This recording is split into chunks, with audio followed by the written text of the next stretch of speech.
Welcome back to a new video, fans. Today I'm going to tell you about, guys, how can you connect earbuds in realme phone. Guys, you want to connect your earbuds in realme phone, so you can connect it. In this video, guys, we are going to talk about how to connect earbuds in realme phone.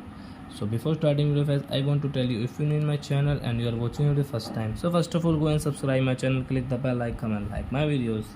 So now time to start video. First of all, open your phone setting,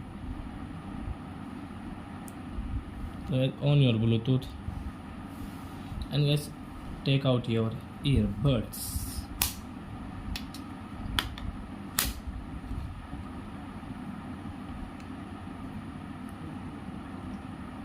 Okay, refresh it.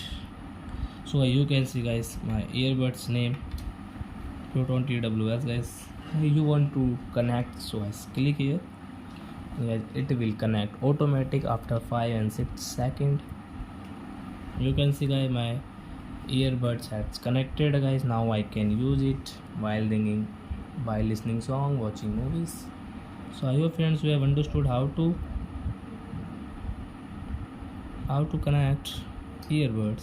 So bye bye, guys, thank you for watching our video, guys. Now we will meet our next video with new topic. Before, guys, please go and like my video, subscribe my channel. Bye bye, friends.